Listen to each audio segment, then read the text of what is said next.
Hola y buenos días. Soy yo, el señor Morris. ¿Cómo están ustedes? Today we have a very special lesson for you about one of the important holidays that's celebrated in many parts of the Spanish-speaking world called El Día de los Muertos. But let's go ahead and begin today's lesson by singing our opening song. Canten conmigo. Buenos días, ¿cómo está? ¿Cómo está? Muy bien, gracias, muy bien, gracias. ¿Y usted? ¿Y usted? Good morning, how are you? How are you? Very well, I thank you, very well, I thank you. And you, and you. Muy bien. Now, as I told you, we're going to be talking about a day that they celebrate in many places where they speak Spanish. The day is called El Día de los Muertos. Now, I'm presenting this information to you so that you can kind of understand the culture of the people who speak Spanish. Okay? El Día de los Muertos would literally translate into the Day of the Dead. It's celebrated on November 2nd, which is the day we in English call All Souls Day. Now, contrary to what you may think when you hear the name of this holiday, okay, it's not intended to be scary or macabre. As a matter of fact, it's probably less so than the day that we celebrate here in the United States called Halloween. The day itself is an opportunity for people to remember and honor their relatives or friends or people who they honor who are dead. There's some religious basis to the holiday, but this has been added to and modified by the native beliefs that were observed here in the Western Hemisphere before the arrival of the Spaniards.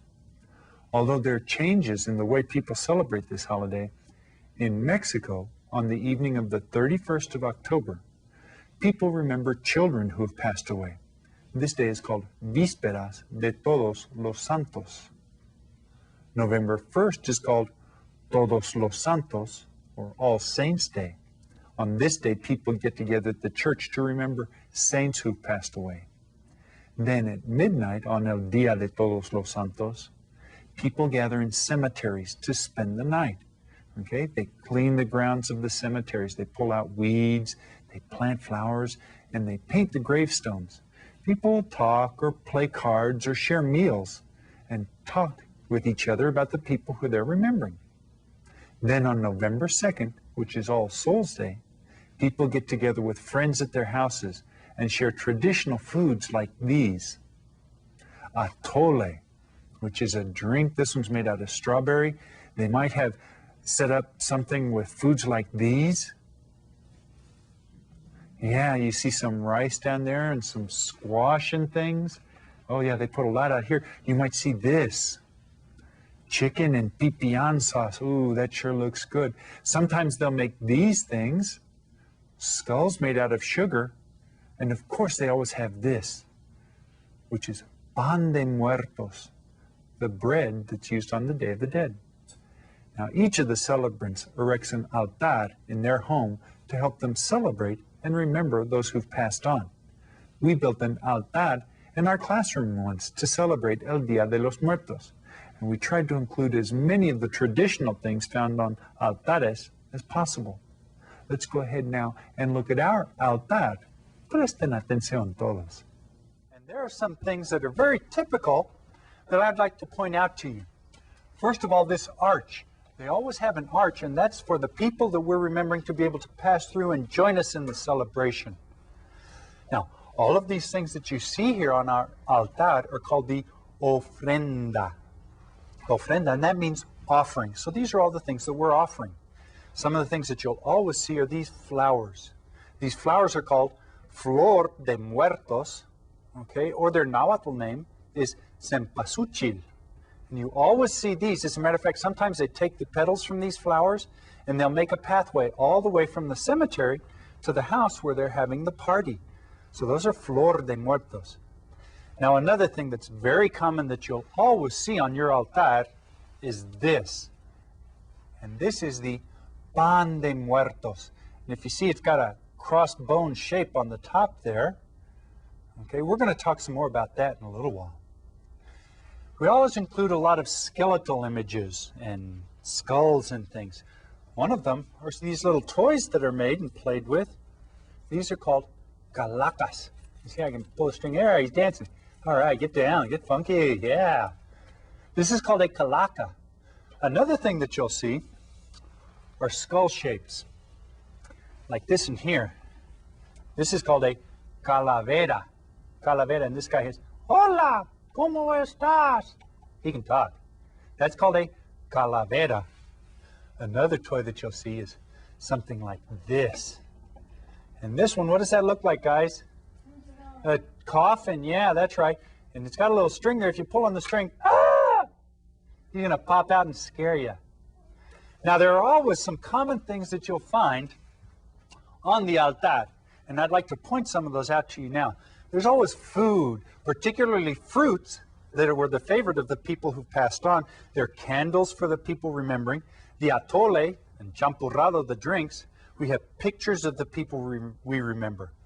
Candies, nuts, and you see the little candy-shaped skulls there? Those are made out of sugar. Right in the center, we have an incense burner that burns an incense called copal, so that the people who are coming can smell their way to their party. There's always a glass of water so that the spirits who are coming to visit us can have something to drink. There's the sugar cane, caña, something to drink, and there's some calabacitas en dulce, or sweet pumpkin. Yeah, we have a lot of foods that we put on there. We put on mole that's made out of chocolate and seeds and chilies. We put on beans, a lot of foods and a lot of things that are fun because this is a happy holiday. Pretty cool, huh? We put together a video to try to give you an idea of some of the things that go on during El Día de los Muertos. I hope that you enjoyed this video. Ahora, presten atención todos. El Día de los Muertos. El Día de los Muertos is an important... Pretty cool stuff, huh? Well, we put together a video to try to give you an idea of some of the things that go on during El Día de los Muertos. I hope that you enjoy this video. Ahora, presten atención todos. El Día de los Muertos. El Día de los Muertos is an important holiday all over Mexico, which is celebrated from November 1st through November 2nd in most places. It's a day for remembering the dead, and they are remembered with many things, such as cempasúchil, this marigold-type flower, which has a very strong scent.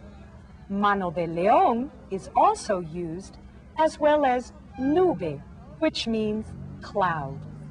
People can be seen buying flowers all over the streets, and calaveras, or skulls, these made of sugar or alfeñique, a sugary paste.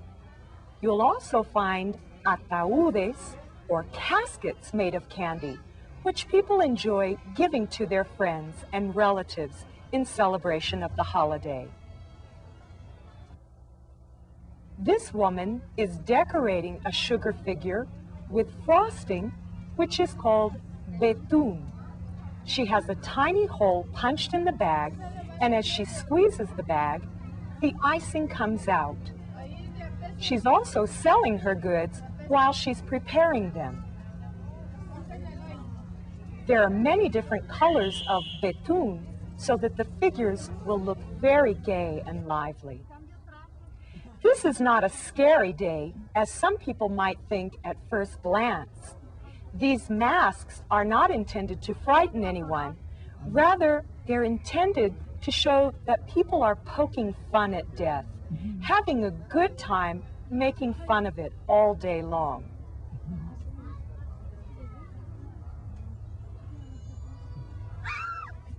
Lots of people like to wear masks or other costumes for processions and parades on El Día de los Muertos. And this woman has made the masks that you see here. Here we see what's known as a calaca, or a skeleton. On El Día de los Muertos, The dead walk among the living, but no one is frightened. They're welcomed. This is a day for people to feel close to the people who have left them, and again, to sort of poke fun at death. Another way people feel close to their loved ones is with the ofrenda, or offering. Flowers, such as the ones we saw before, especially cempasúchil, are placed on an altar with this offering. Also, many foods and things that the person liked while that person was alive, like this rice put into a brand new pot, as most foods on the ofrenda should be. This person also liked tortillas, seen here in a comal, or griddle, for cooking them. Also important are candles called velas. Usually they should be white or pale yellow in color. These are said to help the dearly departed souls find their way to the offerings, and may even be lit up in a path like we see here on this ofrenda. On this particular ofrenda, we find little tablecloths called manteles, because one wouldn't want to put the food on a bare table. The favorite foods and drinks of this person are on this altar, or altar, as well as copal, burning in an incense. Here we see the deceased person's picture, another typical custom. Pátzcuaro. That's what we see written on this papel picado, or paper cutting, because that's where this particular altar happens to be. There's also a pre-Hispanic figure here. Many of the roots of this holiday can be found in pre-Hispanic traditions. But there are also many things that the Spanish brought, like citrus fruits, the most common fruit seen because it's seasonal at this time. Also, pan de muertos, or bread of the dead, a bread flavored with anise. You'll also find alegrías and calaveras made of amaranto, or amaranth. We see here cocadas and jamoncillo too, typical candies of the season. To help the spirits stay light, there's also lots of dancing in many public places. This is el baile de los viejitos, the dance of the little old men. This is a traditional dance from the state of Michoacán. The men here dress up as though they were little old men and begin to dance in a lively way with their canes. By the end of the dance, they will be exhausted and arthritic, barely able to get themselves up. But in the meantime, with their guaraches, a special kind of sandal, these particularly padded with wood, they're able to stomp out a wonderful rhythm as they dance. The embroidery on their pants is also typical of Michoacán. But there is a more serious side to this day, and that can be seen in the night in the graveyard known as the Panteón in much of Mexico. Here people visit the graves, clean them, decorate them, and light candles. Even children go and may spend the whole night there with their families. People are talking about their loved ones who have died, remembering the good times, and they've also placed food on the graves for them here to show them how much they miss them and how much they would love to share this meal with them. For some Mexicans, the dead really do return on this day. Others simply place the offerings out to remember their dead and try to get over the loss of them. The church bells are ringing too, because there's going to be a mass on this evening. The church plays an important part in El Día de los Muertos also. In fact, in this beautiful church, we'll find a gorgeous ofrenda with cempasúchil and candles and all of the foods of the season, particularly breads, more of the Spanish influence in the holiday festivities.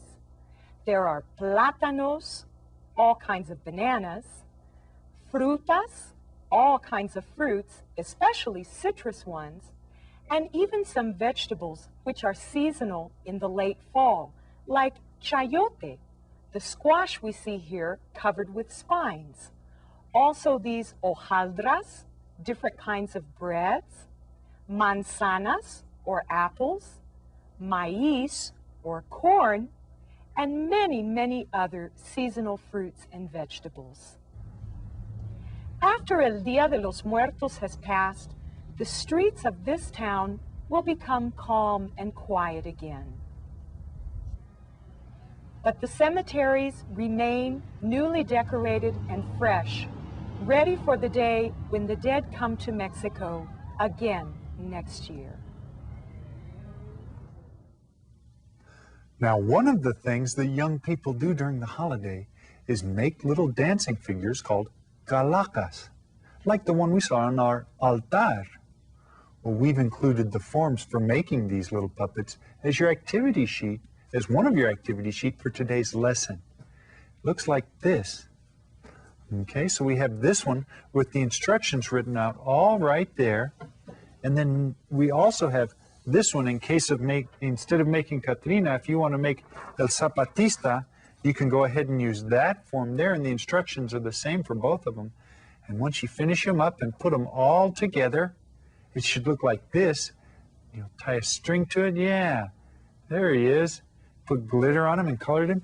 You tie a string to him and you pull the string and you can make him dance. So you can do that. Another thing that students and young people do is recite a poem. And I'd like to share it with you now. Okay, it's called Calaveras, which means skulls. It goes like this. Ahí viene el agua por la ladera y se me moja mi calavera. La muerte calaca, ni gorda, ni flaca. La muerte casera pegada con cera. Yeah, and that poem is in your Songs and Poems page. You can see what it means there.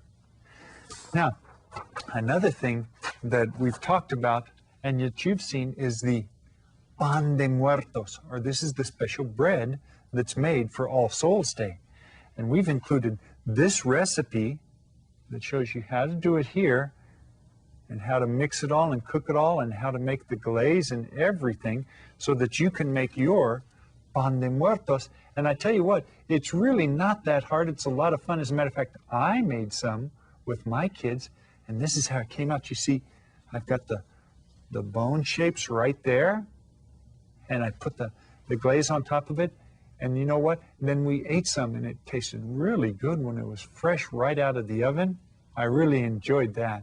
Yeah, so you guys might want to try that. And you'll find that recipe for El Pan de los Muertos right there in the activity sheets. Well, I look forward to seeing you all again next class when we'll continue to talk about things and people in the school. But for right now, canten la canción de despedida conmigo.